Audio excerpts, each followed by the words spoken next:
करेंगे। वैसे जितने लोग बोल रहे हैं वो सब किसी न किसी चुनाव में यही वाली ईवीएम्स उनके पक्ष में भी रिजल्ट लगातार देती रही हैं। वो भी लिस्ट है पूरी एक, उसको भी कहेंगे तो आप लोग के साथ शेयर कर देंगे।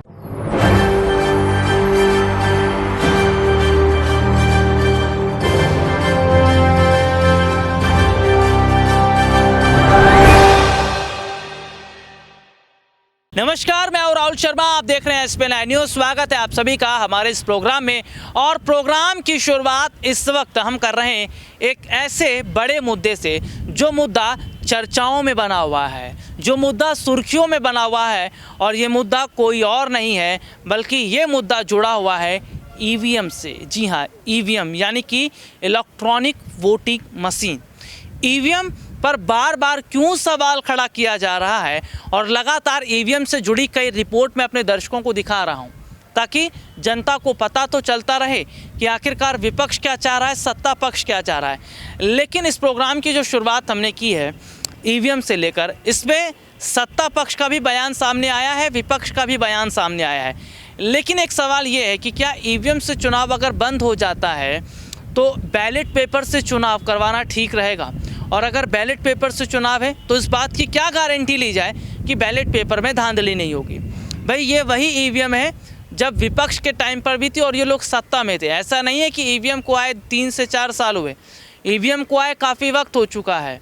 ये मायावती के वक्त में भी थी, अखिलेश के वक्त में भी थी, इससे पहले भी थी। तो ये सीधे तौर पर देखा जा रहा है कि आज विपक्ष के पास कोई मुद्दा नहीं है, इसलिए ईवीएम को लेकर सवाल खड़ा किया जा रहा है। हालांकि अपने दर्शकों को ये ज़रूर बता दें कि इस वक्त सत्ता पक्ष और विपक्षी पार्टियों के बीच जो जंग चल रही है, इस जंग के कई मायने निकल के सामने आ रहे हैं। ये माना जा रहा है कि ईवीएम जैसा मुद्दा अगर उठा है तो ये बीजेपी के लिए काफ़ी चिंताजनक बात है। हालांकि कांग्रेस पार्टी लगातार हमलावर है और कैसे कांग्रेस पार्टी ने सीधे तौर पर कहा कि आज मोदी सरकार की तानाशाही है और मोदी सरकार जो है वो किसी न किसी तरीके से चुनाव को जीतना चाहती है। देखिए रिपोर्ट करेंगे। वैसे जितने लोग बोल रहे हैं वो सब किसी न किसी चुनाव में यही वाली ईवीएम्स उनके पक्ष में भी रिजल्ट लगातार देती रही हैं। वो भी लिस्ट है पूरी एक, उसको भी कहेंगे तो आप लोग के साथ शेयर कर देंगे।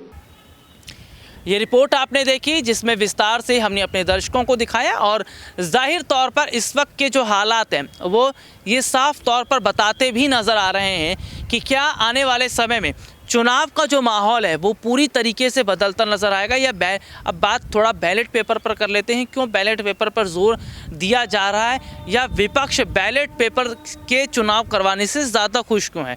देखिए, बैलेट पेपर की अगर बात करें तो सरल और आसान शब्दों में वो होता है जिस पर पर्चे पर मोहर लगाई जाती है। हालांकि इसमें जो लेबर है वो ज़्यादा लगती है, समय ज़्यादा लगता है, वक्त ज़्यादा लगता है। ईवीएम में उससे कम वक्त लगता है। लेकिन बैलेट पेपर से ये कहा जा रहा है कि भाई विपक्ष की तरफ से कहना कि भाई मौजूदा समय में तकनीकी छेड़छाड़ काफ़ी ज़्यादा जो है वो सरकार कर रही है। और देखिए, ईवीएम का मुद्दा आज से नहीं, बहुत पहले भी उठा। उत्तर प्रदेश का जब विधानसभा चुनाव होता है उस चुनाव के वक्त देखने को मिलता है कि जनता का ये रिएक्शन सामने आया था या विपक्षी पार्टी के नेताओं का ये कहना था कि वोट किसी को दिया जा रहा है, पढ़ कहीं पर रहें। और ये तक कहा जाता है कि कई जगह तो ईवीएम की फर्जीवाड़ा पाई गई है। कई जगह देखने को मिला कि भाई ईवीएम के मशीन ऐसे पड़े हुए हैं, वीवीपैट मशीन ऐसे पड़े हुए हैं, कोई कहीं भी उसको उठाकर लेकर भाग रहा है। और बाकायदा कई अधिकारियों की गाड़ियों को पकड़ा, ऐसा समाजवादी पार्टी की तरफ से दावा किया गया था। तो ये तमाम चीज़ें जो कही गई थी, ये तमाम चीज़ें जो बताई गई थी, क्या ये जाहिर तौर पर इशारा नहीं कर रही है कि अगर विपक्ष इस तरीके की बात कर रहा है तो कहीं ना कहीं एक विषय ये चर्चा का ज़रूर है? हालांकि चुनाव आयोग की तरफ से एक बयान सामने आता है, चुनाव आयोग के अधिकारी क्या कुछ कहते हैं, देखिए रिपोर्ट। ये पहली बार नहीं है कि ये बातें हमने चुनाव आयोग के सामने रखी हो। अनेक बार हम चुनाव आयोग के पास गए हैं और उन्होंने कहा है कि जो आपका ईवीएम मशीन है इसके द्वारा और इसका दुरुपयोग हो सकता है। और जब जब भी हमने खुद देखा और आप लोगों ने भी देखा कि जब जब भी मशीन में कोई खराबी आई हो, वोट हमेशा बीजेपी को जाता है। तो ये भ्रम केवल राजनीतिक दलों की बात नहीं है, ये भ्रम जनता पे फैल चुका है और आज तक चुनाव आयोग ने जवाब नहीं दिया। तो हमने ये फैसला किया है, जैसे दिग्विजय ने बताया शरद जी की सदस्यता से, कि हम जाएंगे चुनाव आयोग के पास और उनको कहेंगे कि देखिए ये बातें हम आपसे कई सालों से कर रहे हैं और ये हम आखिरी बार आपसे पूछने आए हैं कि आप इसके बारे में क्या करोगे, और जो सवाल हमने उठाए हैं उनका आप लिखित रूप में जवाब दीजिए ताकि ये संदेह एक बार खत्म हो जाए, किसी के मन में कोई संदेह नहीं होना चाहिए। और उसके बाद अगर चुनाव आयोग हमें ये नहीं बताता कि किस तरीके से ये मशीन और ये जो हमने सवाल पूछे हैं उसका जवाब नहीं देता, अगर वो ठीक तरह से जवाब नहीं देंगे तो फिर हम राजनीतिक दल फैसला करेंगे हमने आगे क्या करना है। ये रिपोर्ट आपने देखी जिसमें विस्तार से हमने अपने दर्शकों को दिखाया और जाहिर तौर पर इस वक्त के हालात ये साफ तौर पर बयां कर भी रहे हैं कि अगर सत्ता पक्ष जो है वो ईवीएम के जरिए चुनाव जीतने का काम कर रही है तो क्या आने वाले वक्त में इसका जो फ़ायदा होने वाला है वो नहीं हो पाएगा, क्योंकि चुनाव आयोग के अधिकारी का जो बयान सामने आया जिसमें उनका ये साफ तौर पर कहना ही था कि अगर विपक्ष को ऐसा लग रहा है, नेताओं को ऐसी गड़बड़ी की बात लग रही तो इसकी चेकिंग करवाई जाएगी, पूरे मामले को जो है वो संज्ञान में लिया जाएगा, क्योंकि विपक्ष की भी बात हमारे लिए काफ़ी ज़्यादा मायने रखती है, सत्ता पक्ष की भी बात हमारे लिए काफ़ी ज़्यादा मायने रखती है। तो सीधे तौर पर देखा जा रहा है कि क्या आने वाले वक्त में एक बड़े परिवर्तन को देखा जा रहा है। तो अपने दर्शकों को एक रिपोर्ट और दिखाएंगे कि कैसे आज मौजूदा समय में सरकार से जुड़े कई मुद्दों को उठाया जा रहा है और ये बताया जा रहा है कि अगर ये मुद्दे दब गए तो बीजेपी किसी भी तरीके से चुनाव जीत जाएगी। देखिए रिपोर्ट। माननीय चुनाव आयोग से पूछे थे इस बारे में, सिटीजन कमीशन ऑन इलेक्शन जिसके जस्टिस लोकुर अध्यक्ष थे,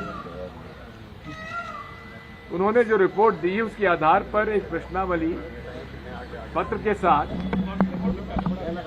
2 मई 2022 को इलेक्शन कमीशन को दी गई, रिमाइंडर दिया गया, लेकिन आज तक उसका कोई जवाब माननीय चुनाव आयोग ने नहीं दिया। अभी एक रिमोट ईवीएम मशीन पर all party meeting election commission ने बुलाई थी और उसमें लगभग सर्वसम्मति से रिमोट इलेक्ट्रॉनिक वोटिंग मशीन के द्वारा चुनाव कराने पर असहमति व्यक्त की लोगों ने, और यहां तक कि जो डेमोन्स्ट्रेशन देना चाहते थे, डेमो देना चाहते थे, उसको भी मना कर दिया। देश में इस बारे में शंका है। हम ये नहीं कहते कि आप इसको बदलकर ये करिए, लेकिन ये पहले कहते थे ये स्टैंड अलोन मशीन है, लेकिन खुद वो स्वीकार अब करते हैं कि स्टैंड अलोन मशीन नहीं रही है, क्योंकि इसमें कैंडिडेट का नाम और सिंबल अब डाला जाता है थ्रू इंटरनेट। इसके साथ साथ पहले कहते थे ये वन टाइम प्रोग्रामेबल चिप है, अब उन्होंने स्वीकार किया कि मल्टीपल प्रोग्रामेबल चिप है। ऐसे अनेक सवाल हैं जिनका उत्तर माननीय चुनाव आयोग से हमको मांगना है। ये रिपोर्ट आपने देखी जिसमें विस्तार से एक एक करके हमने अपने दर्शकों को दिखाया कि क्या कुछ हालात चुनाव से पहले होते नज़र आ रहे हैं, लेकिन चुनाव से पहले इस तरीके के हालात का होना सरकार के लिए बिल्कुल भी सही दिखता नज़र नहीं आ रहा। और तो क्या आने वाले वक्त में इतना बड़ा झटका मोदी सरकार को लग रहा है जिसकी उम्मीद वो करती नज़र नहीं आ रही है। 2014 के बाद देखें या 19 के बाद देखें तो जिस तरीके से मोदी लहर या हर हर मोदी घर घर मोदी थी, वो तमाम चीज़ें आज ख़त्म हो रही है और बीजेपी के नेता अब अपना बोरिया बिस्तर समेटकर निकलने के लिए तैयार हैं, क्योंकि जनता ने बीजेपी से मुंह फेर लिया है। अभी तक के चुनावों के नतीजों को देखा जाए तो हिमाचल में बदलाव होता है, उत्तर प्रदेश में बदलाव होता है, दिल्ली एमसीडी में बदलाव होता है, और ये बदलाव बता रहा है कि अब बीजेपी को अपना बोरिया बिस्तर पैक कर लेना चाहिए, क्योंकि जनता अब विपक्ष पर पूरी तरीके से समर्थन कर रही है, विपक्ष के मुद्दे पर ध्यान दे रही है और आने वाले वक्त में विपक्ष की महागठबंधन की सरकार बनती नजर आएगी। आज के लिए इतना ही, आपसे फिर दोबारा मुलाकात होगी, तब तक के लिए इजाज़त दीजिए, नमस्कार।